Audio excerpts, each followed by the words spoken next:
Halo dulur and friend, kembali di channel Faisal Yazid Hibatullah. Jangan lupa untuk like, komen, share, dan subscribe ya teman-teman. Assalamualaikum warahmatullahi wabarakatuh. Halo teman-teman, kenalin nama aku Rahma dari Teknologi Paskapan ITB 2017. Aku Faisal Yazid Hibatullah dari jurusan Pendidikan Sosiologi Universitas Pendidikan Indonesia angkatan 2017. Aku Bevi Sundari dari Unpad Pendidikan Dokter angkatan 2017. Nah, jadi hari ini kita mau ngapain guys? Oke, kita hari ini mau sharing-sharing pengalaman tentang masuk perguruan tinggi negeri.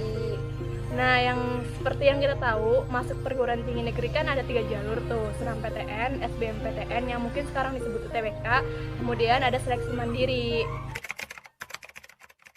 Nah, kalau dari aku sendiri, aku masuk ITB melalui jalur SNMPTN. Nah, kemudian untuk aku itu masuk di lewat jalur SBMPTN. Kalau aku juga SNMPTN masuk ke Unpad. Oke, di video kali ini mungkin kami cuma ngejelasin 2 jalur aja ya, karena kami kan masuknya lewat SNMPTN dan SBMPTN gitu. Apa Kak, coba SNMPTN? Oke, kalau SNMPTN itu seleksi nasional masuk perguruan tinggi negeri. Nah, itu tuh dilihat dari nilai rapor kita sama akreditasi dari sekolah kita. Nah, untuk aku sendiri itu akreditasi sekolahnya A. Kemudian misalnya kalau akreditasi sekolahnya A itu tuh diambilnya 50% pas angkatan kita. Nah, kalau angkatan sekarang itu diambilnya 40% dari total siswa. Nah, kalau SBMPTN gimana Sal? Nah, untuk SBMPTN sendiri itu kan merupakan kepanjangan dari seleksi bersama masuk perguruan tinggi negeri. Nah, untuk tesnya waktu di angkatan kami itu ada 2, untuk tes kompetensi akademik atau TKPA, dan yang kedua itu ada tes kemampuan dasar. Nah, untuk TKD ini dibagi menjadi 3 jenis soal. Ada TKD yang saintek, TKD soshum, dan TKD yang campuran. Dan untuk tahun sekarang gitu ya, SBMPTN mungkin diganti dengan yang namanya UTBK atau UTBK itu sendiri merupakan tes dasar sebelum memasuki SBMPTN itu sendiri. Mungkin di video ini kita mau sharing aja sih kayak pengalaman kita gimana waktu dulu tuh kayak bingung milih jurusan gitu. Mulai dari mana siapa dulu nih? Benar banget. Untuk SBMPTN sendiri itu kan harus dipersiapkan dari sedini mungkin gitu untuk persiapannya. Nah, untuk aku sendiri kan ini kan cerita sharing pengalaman aku aja ya. Aku pernah aku tidak lolos atau tidak keterima melalui jalur SNMPTN. Kemudian ada Maksudnya jeda. pengumuman gitu ya? Iya, ada waktu jeda sekitar 1 bulan itu, kemudian lanjut masuk ke tes SBMPTN. Nah, di situ aku mulai belajar, dan kalau aku sendiri hanya 2 minggu untuk belajar mengikuti bimbingan atau les intensif. Selebihnya itu belajar di rumah dalam waktu 1 bulan itu. 16 Mei ya untuk SBMPTN waktu angkatan kami, angkatan 2017. Kok bisa sih 2 minggu doang gitu masuk? Maksudnya dalam waktu 2 minggu terus bisa keterima gitu di UPI gitu, gimana tuh? Ada tips and triknya nggak? Nah, untuk itunya sebetulnya lagi ke cara kita untuk belajar dan menentukan jurusannya. Sebetulnya dalam SBMPTN itu kan ada passing grade. Nah, kita di situ kan untuk memilih jurusan yang sesuai dengan kemampuan kita. Jangan istilahnya terlalu memikirkan ego kampus lah, istilahnya seperti itu. Selama 2 minggu tuh belajar terus ya Sal? Maksudnya tiap hari gitu? Nah, untuk belajarnya itu aku ambil dari ini ya, sebetulnya ada juga nanti kalian bisa baca itu bukunya, buku psikologi yang manusia itu hanya mampu belajar secara maksimal itu dalam waktu kurang lebih 1 jam sampai 1 jam. Jadi itu waktu-waktu untuk waktunya ya, itu biasanya setelah subuh itu adalah waktu yang paling efektif. Oke, jadi tadi kan udah ya cerita SBMPTN dari Faisal. Sekarang kita berdua nih, Mak. Iya, kita berdua kan sama-sama masuk perguruan tinggi negeri itu lewat senam PTN kan ya. Mungkin pengen berbagi pengalaman aja sih ke kalian gitu. Gimana sih kita melewati masa-masa sulit saat kelas 3 gitu. Kayak bingung di jurusan, terus gimana-gimananya gitu kan. Nah, kalau dari aku sendiri sih, aku emang dari SMP tuh emang udah pengen banget masuk ITB gitu kan. Kenapa? Karena emang kakak aku juga masuk ITB juga, jadi kayak ya itu motivasi aku, kayak ya biasanya adik kan kayak pengen ngikutin kakaknya gitu kan, jadi kayak pengen Role banget model gitu ya ya? role model gitu, jadi kayak Oke. pengen masuk ke sana juga. Nah, mungkin dari situ aku mulai ada beberapa ya, dan ITB kan termasuk salah satu perguruan tinggi yang sulit didapatkan gitu, maksudnya kayak apalagi SMA aku itu alumninya masih sedikit yang masuk ke perguruan tinggi kayak ITB gitu, terus juga yang lainnya juga gitu. Jadi kayak butuh usaha keras gitu untuk menggapai cita-cita pengen masuk ITB itu. Mungkin salah satu hal yang aku lakuin itu caranya nih aku biar masuk ITB itu seenggaknya aku kayak belajar giat gitu supaya nilai rapot aku mencukupi supaya nanti tuh udah bisa daftar senam PTN gitu. Itu pemikiran dari kelas 10 sih emang. Mungkin terlalu ambis atau gimana aku juga nggak tahu. Nah dari situ mungkin aku juga ngikutin jejak kakak aku juga. Jadi di SMA aku itu ada salah satu guru gitu, dia tuh ngadain les di mana lesnya itu tiap hari Sabtu sama Minggu. Jadi tiap malam Minggu gitu kita nginep di sana gitu belajar. Nah belajarnya itu ada matematika, fisika, kimia, dan bahasa Inggris gitu. Ya itu sih waktu Sabtu Minggu gitu aku gunain buat belajar di sana. Sebenarnya di sana tuh nggak sampai, bukan yang kayak ambis banget belajar ya. Aku anggapnya kalau di sana tuh kayak sambil main juga, soalnya banyak juga kayak anak-anak di sana, teman-teman yang lain juga belajar di sana gitu. Ya anggapnya asik-asikan aja gitu, nginep bareng sama mereka juga gitu. Jadi kayak nggak ngebosenin juga di sana gitu. Salah satunya itu sih supaya bisa mengejar cita-cita masuk ITB, mungkin aku ikut les, terus kemudian aku juga di SMA juga ikut clear gitu, ikut clear fisika dengan harapan mungkin nanti bisa dapat juara OSN gitu, entah itu tingkat kabupaten atau provinsi. Seenggaknya sertifikatnya mungkin bisa dimasukkan untuk ketika aku daftar senam PTN gitu. Mungkin dari KBV.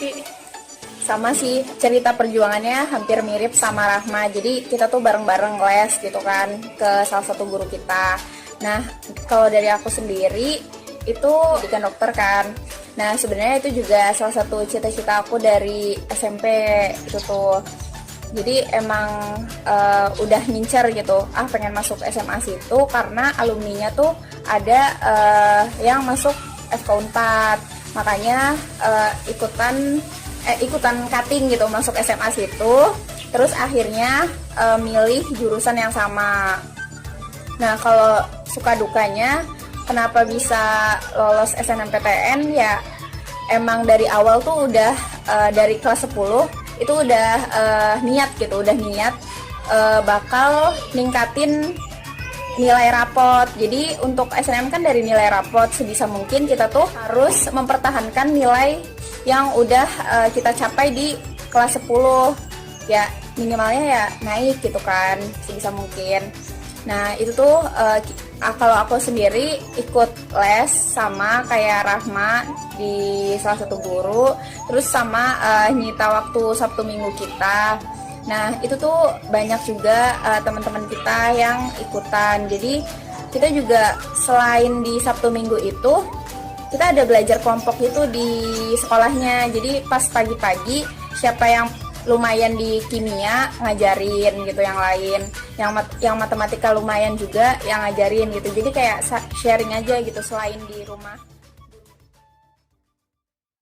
Oke, jadi sebenarnya aku sendiri tuh gak terlalu pede juga ya. Maksudnya walaupun aku udah belajar nih dari kelas 10, udah usaha lah ya, maksudnya pengen lolos SNMPTN, tapi pas kelas 3 deg-degan juga, sama kayak was-was takut tuh pasti ada lah, karena aku sendiri tuh gak juara OSN gitu.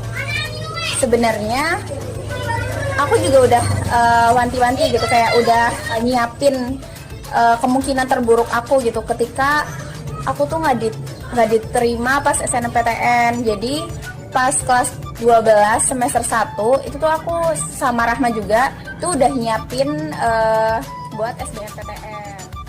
Oke, jadi sama juga sih kayak Bevi yang Bevi bilang. Sama sebenarnya aku juga walaupun ikut KIR gitu, tapi ujung-ujungnya memang Allah belum menakdirkan aku buat juara OSN gitu. Di situ mungkin aku agak down karena OSN kan mungkin salah satu harapan aku gitu. Sertifikatnya bisa dimasukin untuk biar lolos SNMPTN. Itu sih kayak ya mungkin pikiran aku aja sih, sebenarnya kita nggak tahu kan apa yang bisa ngelolosin kita gitu di jalur SNMPTN gitu. Cuma aku berpikirnya mungkin sertifikat yang OSN itu bisa aku masukin gitu. Salah satu nilai plus lah ya. Salah satu nilai plus gitu sih. Nah, saat itu juga emang down gitu sih. Jadi ya udah deh, daripada kita mengandalkan kayak ya udah kita lupain aja gitu yang udah ya udah gitu. Jadi ya udah kita mulai usaha belajar lagi. Kita tahu gitu. Mungkin salah satu nilai plus itu udah gugur kan. Jadi udah gugur ya udah kita berusaha maksimal lagi dengan belajar gitu. Kita beralih untuk belajar SBMPTN gitu, mencoba gitu. Soalnya kita juga takut juga kan, SNMPTN mungkin kalau kita terseleksi dapat, tapi kan seleksinya bukan hanya dari satu sekolah kita aja, tapi juga nasional gitu, seluruh Indonesia gitu. Belum tentu kita juga kepilih gitu kan. Jadi mungkin harus mempersiapkan hal terburuknya, yaitu salah satunya dengan berpikiran untuk belajar buat SBMPTN saat itu gitu. Dan alhamdulillah sih kita pas pengumuman SNMPTN kita berdua lulus gitu. Mungkin dari Faisal sendiri ada cerita tersendiri gitu, bagaimana struggle-nya saat nggak dapetin SNMPTN gitu, bisa diceritain aja sih di sini. Nah, sebetulnya apa yang sudah disampaikan oleh Kak Bevi dan Kak Rahma itu betul. Jadi aku harus mempersiapkan untuk SBMPTN itu sendiri. Jadi tidak hanya mengandalkan satu jalur itu. Nah, aku ingat banget ketika dulu gagal SNMPTN ya, sempat ya down banget gitu. Apalagi dari lingkungan terdekat seperti keluarga itu kan sering kebandingin sama teman-teman gitu yang udah lolos SNMPTN dan terus melangkah gitu, go ahead untuk melanjutkan perjuangan itu. Selama 1 bulan itu aku memaksimalkan untuk belajar dan fokus untuk ujian SBMPTN.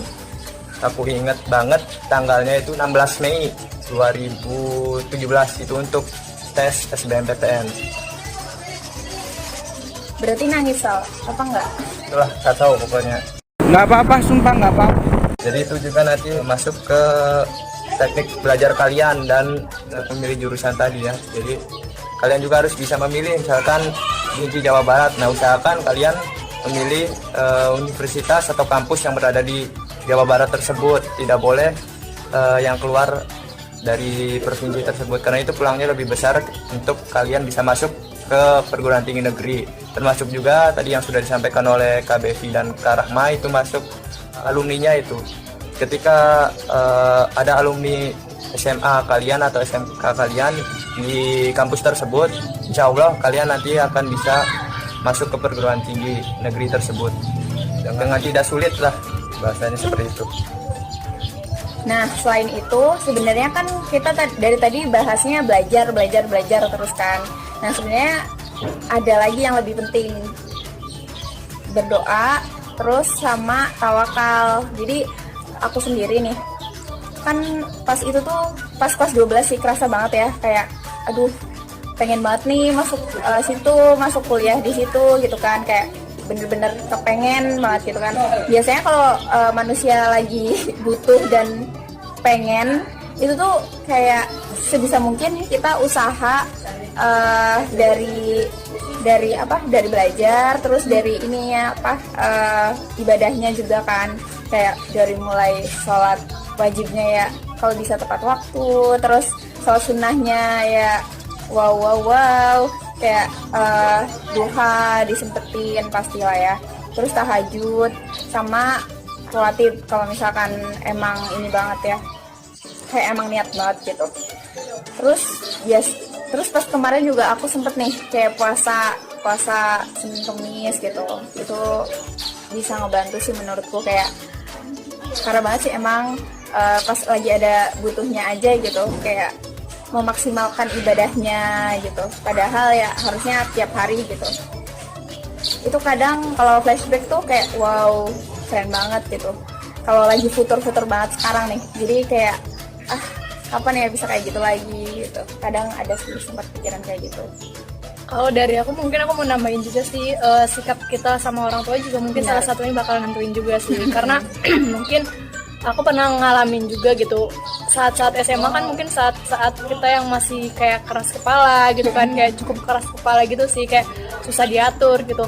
Nah saat saat aku menuju kayak mengikuti lomba yang OSN itu yang tingkat kabupaten itu, kayak aku ngerasain banget mungkin perlakuan aku ke orang tua aku itu kayak Benar-benar sama. apa ya, dianggapnya gitu susah diatur gitu, keras kepala gitu, dan kayak mungkin pembangkang juga gitu. Jadi kayak ada hal yang harus aku perbaikin deh setelah aku kayak gagal OSN itu gitu, lomba Mungkin gitu itu kayak sebabnya iya, gitu mungkin ya, itu Maya? sebabnya gitu. Aku coba nebak-nebak juga kan. Sama sih aku. Nah dari situ mungkin aku coba memperbaiki sikap aku sama orang tua aku gitu kan, yang tadinya misalkan disuruh beli sesuatu nih yang tadinya nggak mau gitu, jadinya kayak ya udah nurut gitu kan.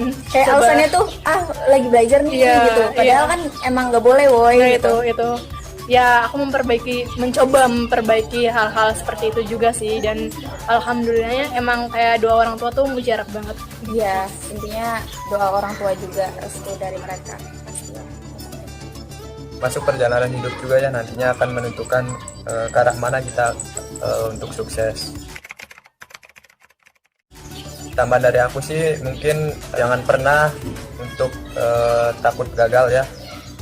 Ada pepatah yang mengatakan itu, habiskan jatah gagalmu di masa muda, itu ada salah satu pepatah. Nah aku juga kan di sini IPS ya, yang ada stereotip dari Mungkin beberapa lingkungan ya. beberapa aja gitu. Jadi pokoknya kalian juga harus tetap Pokoknya buat kalian kelas 12 yang sekarang mungkin lagi bingung, lagi khawatir, lagi takut, tenang aja guys, pasti semuanya bakal berjalan lancar kalau kitanya juga mau usaha. Pokoknya Allah tuh melihat proses kalian gitu, melihat proses kalian ya, maksudnya jangan sampai kalian tuh mikirin hasil. Pasti bakalan kecewa banget sih kalau misalkan hasilnya nggak sesuai sama ekspektasi kalian. Yang penting yang bisa kalian lakukan sekarang adalah usaha, berdoa, tawakal. Itu sih kalau menurut aku ya. Pasti nanti juga misalkan gagal sekalipun kalian bakal menerima gitu pastinya, kalau misalkan kalian sangat menikmati prosesnya ya. Intinya yakin aja, rencana Allah tuh lebih baik daripada rencana kalian. Ya jadi bener banget sih itu, kayak mungkin dari aku juga kayak niat sih, dari kalian niat dulu gitu. Niatnya kalau emang kalian pengen buat kelas 12 ya, kayak pengen kuliah gitu, niatnya bener-bener serius gitu. Terus ya itu belajar terus berdoa juga dibarengi sama orang tua juga nurut gitu. Hubungan sama orang tuanya juga baik, itu membantu banget beneran. Itu membantu banget teman-teman buat kalian ke depannya. Karena ridho Allah juga tergantung sama ridho orang tua kita kan. Kalau misalkan kitanya hubungannya baik sama orang tua, pasti orang tua kita tuh bakal ridho kalau kita tuh masuk ke univ itu gitu misalkan. Pasti Allah juga mengabulkan doa mereka dong kalau orang tua kita. Teman-teman, mungkin itu aja sih cerita dari kami bertiga gitu. Buat kalian terutama kelas 12 gitu yang ingin kuliah, tetap semangat ya guys. Semangat guys. sangat. Nanti kalau ada yang masih bingung atau pertanyaan bisa komentar di bawah ini ya. Dadah. Dah. Assalamualaikum warahmatullahi wabarakatuh.